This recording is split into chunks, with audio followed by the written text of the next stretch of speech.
Como a vida é bela e como é dinâmica e instável a política. Até o meio-dia de ontem, havia no cenário um falso titã que posava olímpico como vencedor antecipado da mãe de todas as batalhas. Ao seu lado, um partido que, com a conivência tardia de amplos setores, tentava esconder o pior da sua história: a corrupção do governo Lula e a incompetência do governo Dilma. A sociedade parecia absorta e alguns tentavam fazer crer que as eleições de 2022 já estavam definidas.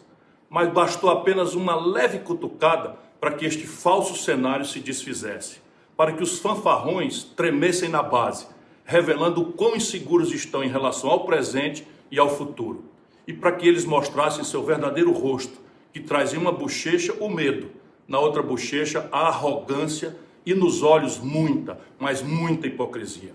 Vamos aos fatos. Eu disse de passagem numa entrevista que, vendo os fatos de trás para diante, tenho hoje a convicção de que Lula foi um dos principais responsáveis pela queda de Dilma. Disse também que os principais responsáveis por esta pavorosa tragédia que nos ameaça hoje, este governo criminoso de Bolsonaro, foram a corrupção e a incompetência dos governos do PT.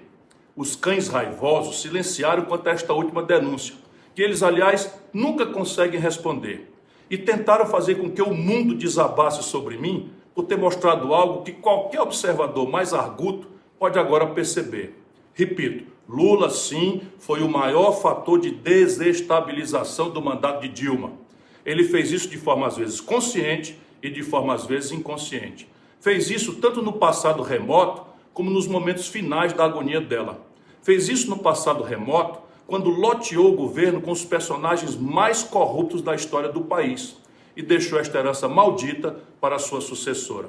Fez isso quando escolheu a dedo Michel Temer para ser vice de Dilma, quando entregou Furnas e seu caixa poupudo a Eduardo Cunha, quando entregou a Petrobras e suas subsidiárias a personagens sinistros do Centrão e do MDB, e mais dezenas e dezenas de outros casos que até hoje eles tentam apagar da memória nacional. Lula fez isso muito especialmente quando, na ânsia de impedir a reeleição de Dilma, transformou seu famoso instituto num antro de intriga e conspiração. Banqueiros, empreiteiros, magnatas da indústria, políticos e jornalistas de confiança desfilavam por lá para escutar e se deliciar com as intrigas de Lula contra a sua cria. Continuou fazendo isso quando, no início do segundo governo, voltou a criticar publicamente Dilma, dando gasolina e fósforo para os que queriam incendiar o seu mandato. E assinou o atestado de óbito do governo quando, nos estertores da sua presidência, sugeriu que ela desse a coordenação política ao vice Michel Temer. Em suma, deu faca e queijo àquele que mais lucraria com a queda da presidente. Colocou simplesmente a raposa tomando conta do galinheiro. Me diga agora você, depois de ouvir estes argumentos, eu tenho ou não razão de dizer que Lula foi um dos maiores responsáveis pela desestabilização de Dilma? Que ele ajudou a queda da sua ex-protegida por egoísmo, imprudência e uma sequência indesculpável de movimentos erráticos? Na verdade, o egocentrismo político sempre foi e continua sendo a característica mais marcante de Lula. Não é por acaso que o PT é hoje este deserto de lideranças. Lula sabe que eu posso dizer isso porque poucos conhecem ele tão bem quanto eu. E destes que o conhecem bem, nenhum tem a minha coragem e independência de dizer o que sabe e o que pensa. Dilma, que me agrediu duramente ontem, recebeu troco, também sabe que poucos conhecem o bastidor do seu impeachment como eu. E poucos lutaram tanto e desinteressadamente ao seu lado como eu, nos seus momentos finais. Sobre isso, aliás, quero corrigir algo que eu disse ontem no calor da discussão. Sinceramente, eu não me arrependo propriamente de ter lutado contra o golpe que a derrubou, porque nunca me arrependerei de defender a democracia. Para concluir, repito que eles só reagiram violentamente contra mim porque eu coloquei o dedo em duas feridas, duas vergonhas que eles tentam esconder: a corrupção do governo Lula e a incompetência do governo Dilma.